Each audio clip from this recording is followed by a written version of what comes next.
신명기 4장입니다. 신명기 4장 1절로 14절 말씀입니다. 우리 한 목소리로 봉독하겠습니다. 이스라엘아, 이제 내가 너희에게 가르치는 규례와 법도를 듣고 준행하라.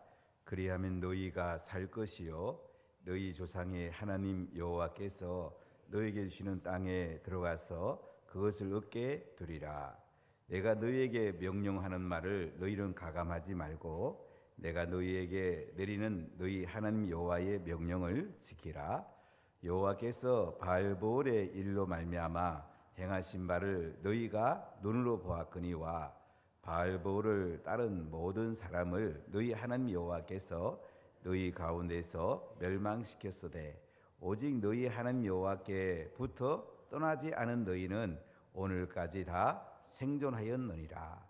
내가 나의 하나님 여호와께서 명령하신 대로 규례와 법도를 너희에게 가르쳤나니 이는 너희가 들어가서 기업으로 차지할 땅에서 그대로 행하게 하려 함인즉 너희는 지켜 행하라.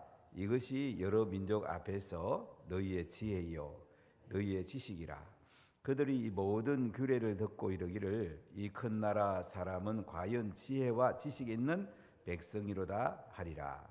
우리 하나님 여호와께서 우리가 그에게 기도할 때마다 우리에게 가까이 하심과 같이 그 신이 가까이 함을 얻은 큰 나라가 어디 있느냐. 오늘 내가 너희에게 선포하는 이 율법과 같이 그 규례와 법도가 공의로운 큰 나라가 어디 있느냐. 오직 너는 스스로 상가며 내 마음을 힘써 지키라. 그리하여 네가 눈으로 본 그 일을 잊어버리지 말라. 내가 생존한 날 동안에 그 일들이 내 마음에서 떠나지 않도록 조심하라.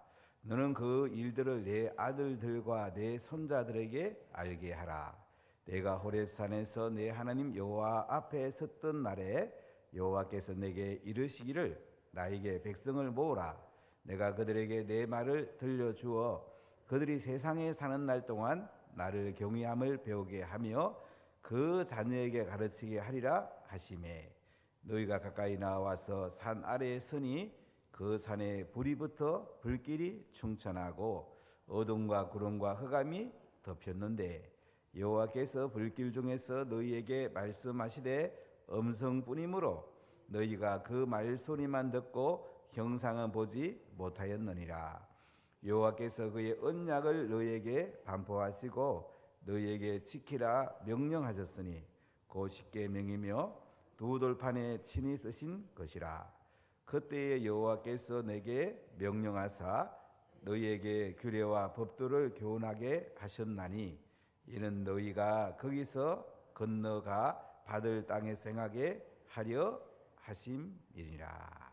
아멘. 신명기는 1장부터 4장까지가 첫 번째 설교인데 여긴 두 가지를 말합니다. 이스라엘 백성들이 출애굽한 뒤에 지금 모압 평지까지 40년 11월째 지금 모압 평지에 있는데요.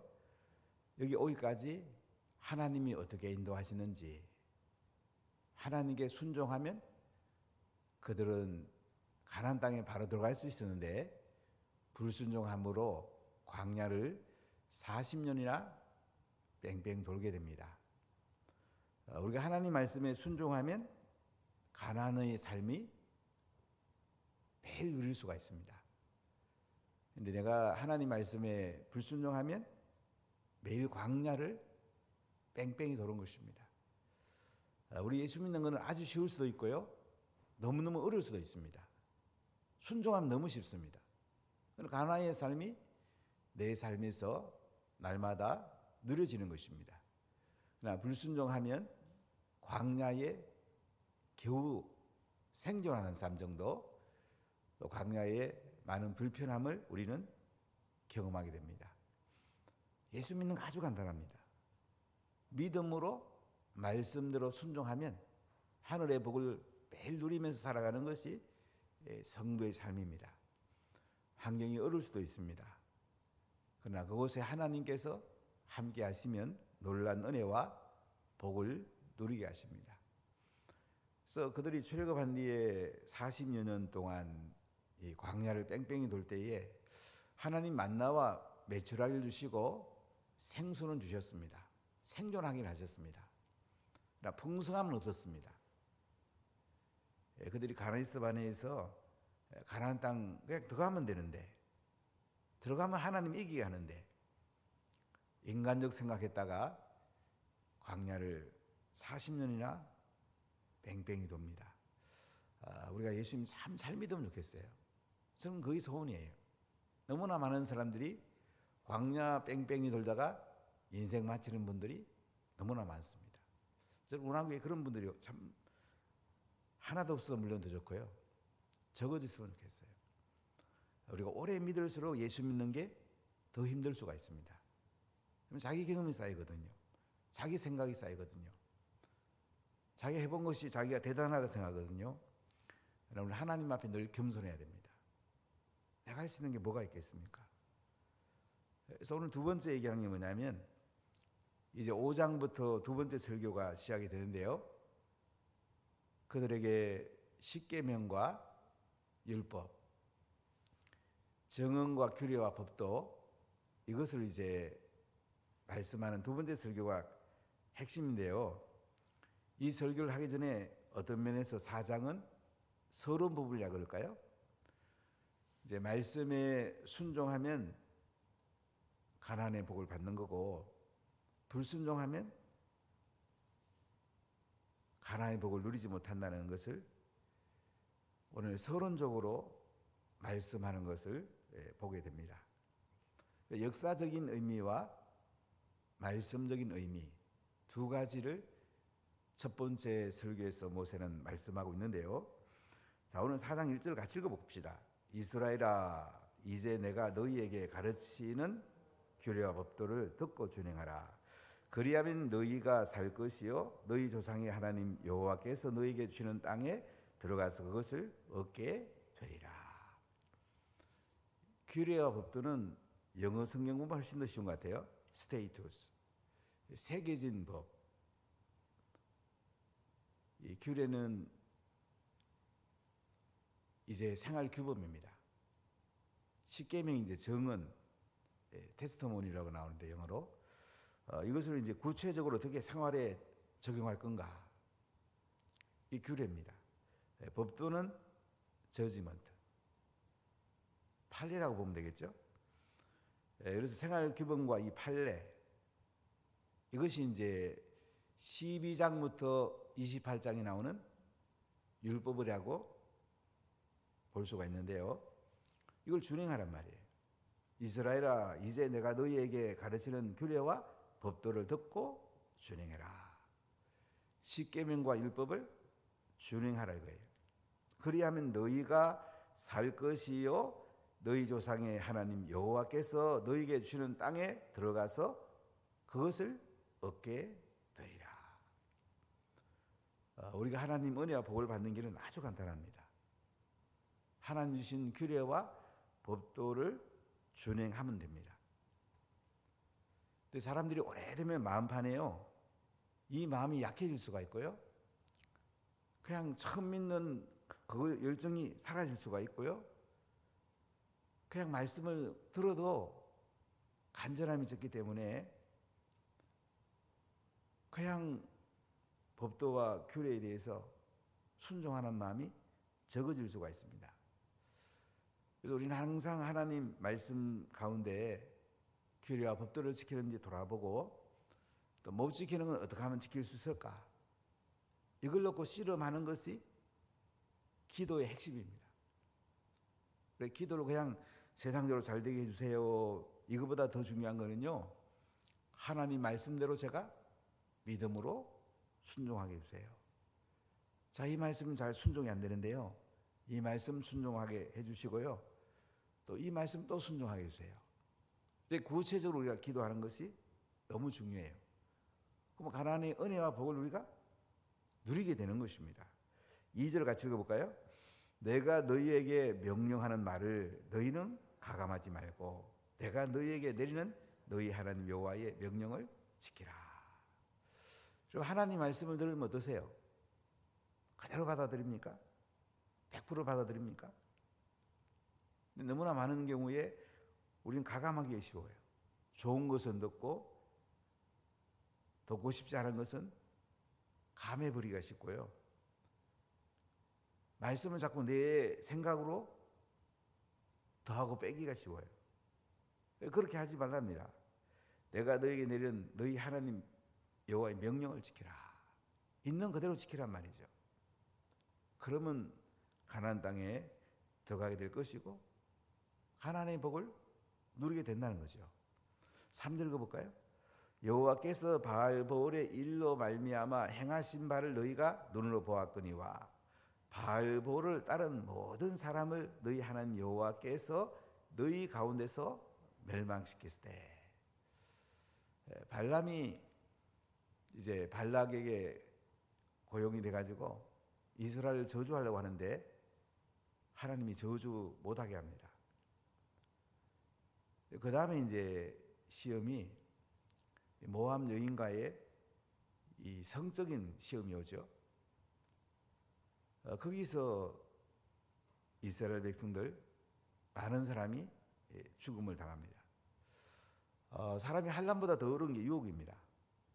환난은 우리가 긴장을 하고 어떻게든 이기려고 하는데 유혹이 오면 사람들이 이기기가 훨씬 힘듭니다.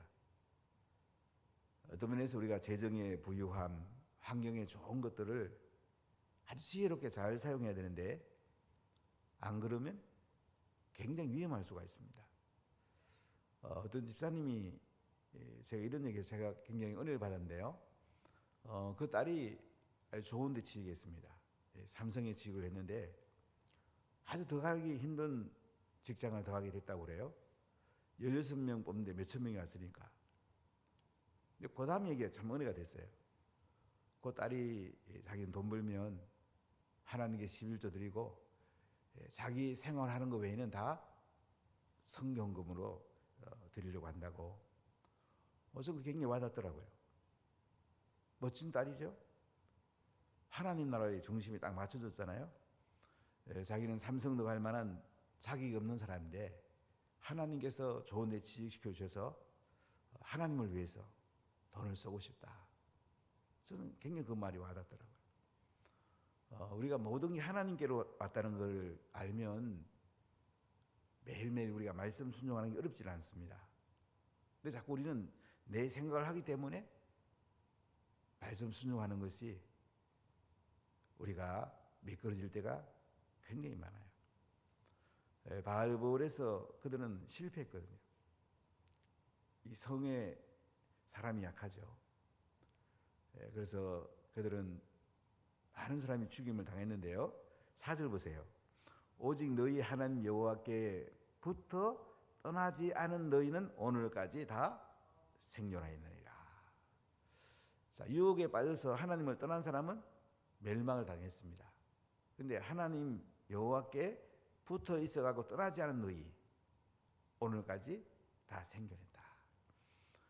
우리가 하나님 나라의 은혜와 복을 받는 최고의 비결은요, 하나님께 붙어 있는 거예요. 하나님 말씀에 내 중심을 맞추고 순종하는 거예요. 하나님의 은혜와 복을 쏟아부어 줍니다. 이게 모세가 지금 이스라엘 백성들에게 강조하고 있습니다. 율법의 그 완결함이라고 할까요?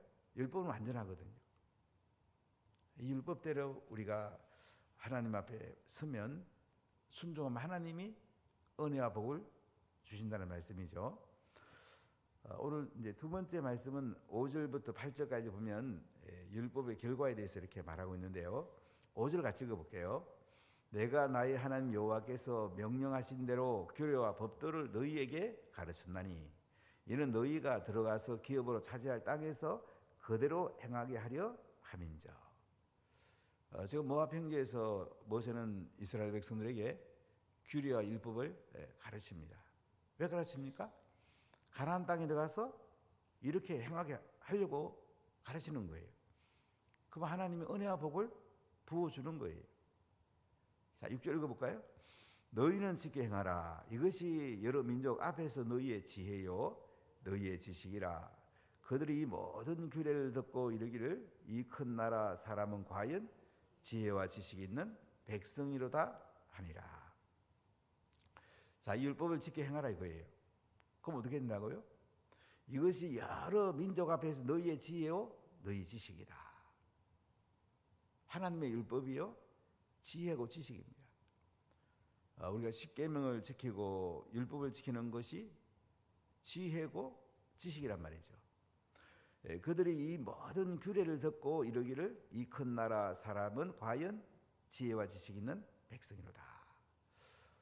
다른 나라 사람들이 이스라엘 백성들을 보고 뭐라고 그래요? 이 큰 나라 사람, 큰 나라 사람이라고 말하는데요, 과연 지혜와 지식이 있는 백성이로다. 이렇게 칭찬을 받는다는 거죠. 그러니까 우리가 하나님의 말씀을 아는 것이요 지혜고 지식입니다. 하나님 말씀을 깨닫고 그 말씀을 경험하고 그 말씀대로 사는 것이 최고의 지혜고 지식입니다. 그럼 하나님께서요 이 땅의 삶을 복되게 하시죠. 하나님의 영광이 나타나게 되죠. 실제로 읽어볼까요? 우리 하나님 여호와께서 우리가 그에게 기도할 때마다 우리에게 가까이 하신 것 같이 그 신이 가까이 함을 얻은 큰 나라가 어디 있느냐. 자, 우리가 기도할 때마다 하나님이 우리에게 가까이 하신답니다. 우리와 함께 하신답니다. 그 신이 가까이 함을 얻은 큰 나라가 어디 있냐고요. 고대 근동에는 많은 신들이 있었습니다. 페르시아, 바벨론 같으면 마르둑이라는 신이 있었고요. 옛날 고대 전쟁은 신들의 전쟁이라고 그랬어요. 그런데 하나님께서 이스라엘 백성들에게 승리하게 하는 길은 뭐냐면 기도해서 하나님이 함께 하시고요, 하나님 말씀에 순종해서 하나님이 함께하면 그들이 날마다 승리했습니다. 하나님이 싸워서 이기게 해주고 싶거든요. 자, 8절 읽어볼게요. 오늘 내가 너희에게 선포하는 이 율법과 같이 이 규례와 법도가 공의로운 큰 나라가 어디 있느냐. 이스라엘 백성들에게는 특별한 복을 주셨어요. 이 규례와 법도입니다. 가끔 어떤 사람이 이런 얘기합니다. 이 모세가 율법 받은 것보다 하무라의 법전이 400년이나 더 빠른데 이 하무라의 법하고 이 모세 율법하고 공통된 부분이 많이 있습니다. 제가 구약 공부하면 하무라의 법전 한번 레포트를 써서 여러 책을 읽으면서 한번 정리해 본 적이 있는데요. 뭐 이는 이로, 눈은 눈으로, 탄력의 법칙, 동해 보복 법칙 이런 같은 내용도 많이 있어요. 그러나 이제 이 십계명과 율법은 그 당시 고대에 있는 여러 가지 공통된 요소도 가끔 있지만은 하나님이 신에서 주신 법이란 말이죠. 하나님 백성이 하나님 주신 법이란 말이죠. 그래서 이것을 지키면 하나님이 공의로운 큰 나라가 되게 하겠다고 말씀합니다. 대한민국이 앞으로 어떻게 될 거냐? 간단합니다. 대한민국에 하나님이 함께 하시고 하나님의 이 말씀을 지켜 행하면 대한민국 공의로운 큰 나라가 될 것입니다. 아주 간단합니다. 이 하나님의 법을 버리고 우리가 세상으로 나가게 되면 나라도 위태롭고 교회도 위태롭습니다. 제가 많은 목사님들을 만나고 참 많은 지도자들을 만나보면 지금 한국이 굉장히 위태롭습니다. 영적 지도자에 따라서 결국 교회는 좌우된다고 볼 수 있잖아요. 지금 영적 지도자들이 많이 약화되고 있고 신학교들이 정오 미달이 되고 있습니다. 지금 대한민국 교회에 빨간불이 들어와 있습니다. 우리가 많이 기도해야 돼요. 또 우리 자녀들을 훌륭한 목회자와 선교사로 세우는 거 소중합니다. 가치 있는 생을 살도록 그들을 이끌어주는 거 굉장히 소중해요. 오늘날 우리는 다 행복이라는 가치를 세상에 잘 사는 가치에 너무 물들었기 때문에 우리가 더 하나님께 가까이 가야 됩니다. 공의로운 큰 나라, 하나님이 세워주는 나라예요.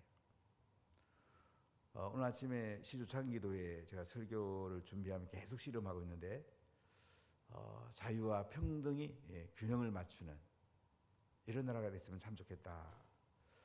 새벽에서 계속 그걸 실험하고 있는데요. 자유를 강조하면 또 평등이 약해지고, 또 평등을 강조하면 또 자유가 약해지고. 지금 문재인 정부는 평등을 많이 강조했는데, 평등도 실질적 평등을 강조해야 되는데 형식적인 평등, 진영 논리로 가다 보니까 나라가 너무 많이 무너진 거예요. 우리가 이 실질적 평등하고 자유를 잘 균형 있게 맞추면 아름다운 나라를 만들 수가 있습니다. 우리 대한민국 헌법이 사실은 성경에서 나온 거잖아요. 미국 헌법을 모델로 했으니까 미국 헌법은 성경 가치를 담고 있거든요. 우리가 헌법대로만 잘하면요, 대한민국은 번성할 수가 있습니다. 그러나 사회주의 헌법 들어오면 대한민국은 굉장히 위태롭습니다. 어제 헌법책을 제가 몇 권을 좀 이렇게 봤어요. 제가 헌법을 전공했기 때문에 이 사회주의라는 단어가 굉장히 어디 와닿는데요. 사회주의가 곧 공산주의입니다. 사회주의 하니까 그냥 서구에 있는 어떤 복지주의랑 자꾸 혼선을 많이 가져오는데 헌법학에 설명해 보면 사회주의는 공산주의입니다. 공산주의가 변형된 것이 이제 김일성 주체사상 주사파고요. 이거 잘 분별해야 됩니다. 근데 국민들이 잘 분별을 못하는 것 같아요. 우리가 이 규례와 법도를 잘 지키면요, 공의로운 큰 나라가 된다고 그럽니다. 자, 9절부터 14절까지 말씀을 한번 보시면요, 여기는 율법의 근원에 대해서 우리가 잘 말씀하고 있는데 9절을 같이 읽어봅시다. 오직 너는 스스로 상가며 내 마음을 힘써 지키라. 그리하여 네가 눈으로 본 그 일을 잊어버리지 말거라. 내가 생존한 날 동안에 그 일들이 내 마음에서 떠나지 않도록 조심하라. 너는 그 일들을 내 아들들과 내 손자들에게 알게 하라. 자, 우리 할머니 할아버지가 해야 될 가장 중요한 일은 뭘까요? 손자들에게 말씀 전수하는 것입니다. 쉐마는 부모만 하는 게 아니에요. 할머니 할아버지, 손자에게 3대가 하는 거예요. 3대가 세대 차이가 없으면 계속 세대 차이가 없다고 그러잖아요. 아들들과 내 손자에게 알게 하라 이거예요. 10절 읽어볼까요? 네가 호렙산에서 내 하나님 여호와 앞에 섰던 날에 여호와께서 내게 이르시기를 나에게 백성을 모으라. 내가 그들에게 내 말을 들려주어 그들이 세상에 사는 날 동안 나를 경외함을 배우게 하며 그 자녀에게 가르치게 하리라 하시매. 하나님의 경외함을 배우게 하고요, 자녀에게 말씀을 가르치는 거예요. 사실 이스라엘 백성들은 교회 학교가 없습니다. 가정이 교회 학교예요. 부모가 교회 학교 교사예요.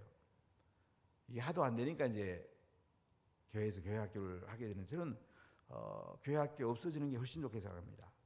가정에서 안 하니까 하는 거지, 가정에서만 하면 뭐하러 교회 학교를 해요? 부모가 자녀를 가르치는 게 제일 중요한 거예요. 가정식당 예배드리고 자녀에게 말씀 전수하고, 할아버지 할머니가 자녀들에게 같이 놀아주고 말씀 전수하고, 전화 한 통을 하더라도 그냥 이쁘다고만 하지 말고, 손자 손녀 이쁘다고만 하지 말고요, 성경 한 구절 같이 읽고 암송하고, 이게 얼마나 좋아요. 하브루트하고. 그게 손자 손녀를 제일 축복하는 거죠. 자, 11절 볼까요? 너희가 가까이 나와서 산 아래에 서니 그 산에 불이 붙어 불길이 충천하고 어둠과 구름과 흑암이 덮였는데 여호와께서 불길 중에서 너희에게 말씀하시되 음성뿐이므로 너희가 그 말씀을 듣고 형상을 보지 못하였느니라. 여호와께서 그의 언약을 너희에게 반포하시고 너희에게 지키라 명령하셨으니 곧 십계명이며 두 돌판에 친히 서신 것이라. 그때 여호와께서 내게 명령하사 너희에게 규례와 법도를 교훈하게 하셨나니 이는 너희가 거기로 건너가 받을 땅에서 행하게 하려 하심이니라. 이스라엘 백성들에게 하나님이 10계명 두 돌판에 적어줬어요. 1계명에서 4계명. 저는 1계명에서 5계명까지 10계명 중에 더 좋은 것 같아요. 유대인들은 그렇게 봐요. 5계명은 하나님 계명과 인간 계명의 연결고리라고 볼 수 있는데, 부모를 공경하는 것이 곧 하나님 공경하는 거예요. 아니, 부모님을 공경 안 하는 사람이 어떻게 하나님을 공경합니까? 영적 지도자를 공경하지 않는 사람이 어떻게 하나님을 공경해요? 사회에서 지도자를 공경하지 않는 사람이 어떻게 하나님을 공경해요? 그건 거짓말이에요. 그렇기 때문에 부모님은 하나님의 대리자예요. 부모를 공경하라. 하나님께 속한 계명으로 유대인이 분류하는 것은 굉장히 일리가 있습니다. 십계명을 잘 지키란 말이에요. 십계명을 풀어낸 것이 이제 율법이에요. 규례와 법도를 교훈하게 했는데요. 이는 너희가 거기로 건너가 받을 땅에서 행하게 하려 하심이라. 가나안 땅에서 지킬 말씀, 은혜와 복을 받을 말씀, 지켜 행하란 말이죠. 여러분, 예수님 잘 믿으셔야 됩니다. 그냥 말씀대로 믿고 순종하면 잘 믿게 되고요. 내 생각이 들어가고 내 주장이 들어가면 광야의 삶이 될 수도 있어요. 저는 우리 가족들이 다 가난한 사람이 되면 참 좋겠습니다. 지금 가나안 땅에 들어가기 전에 모세는 모압 평지에 있는 그들에게 역사적인 의미와 이제 말씀의 의미 두 가지를 이야기하면서 가나안 땅에 들어가서 말씀 잘 지켜. 그러면 하나님께서 나라를 지켜주시고 은혜와 복을 쏟아부어 준다고, 정의로운 큰 나라가 되게 한다고 이렇게 말씀합니다. 대한민국이 이 말씀대로 살면, 우리 헌법 가치를 잘 수호하고 대한민국이 잘 번영하면 2050년에 되면 미국과 인도와 대한민국이 세계를 이끌어가지 않을까. 학자들이 하는 이야기입니다. 그럼 좋지 않습니까? 우리 후손들이 번성하는 게 좋지 않습니까? 그럼 자녀를 많이 낳아야 됩니다. 말씀을 잘 전수하고 손자 손녀에게 말씀을 잘 전수해야 됩니다. 하나님이 복을 쏟아부어 줍니다. 은혜를 쏟아부어 줍니다. 가나안의 복을 누리게 됩니다. 하늘의 복을 마음껏 누리게 됩니다. 기도하겠습니다.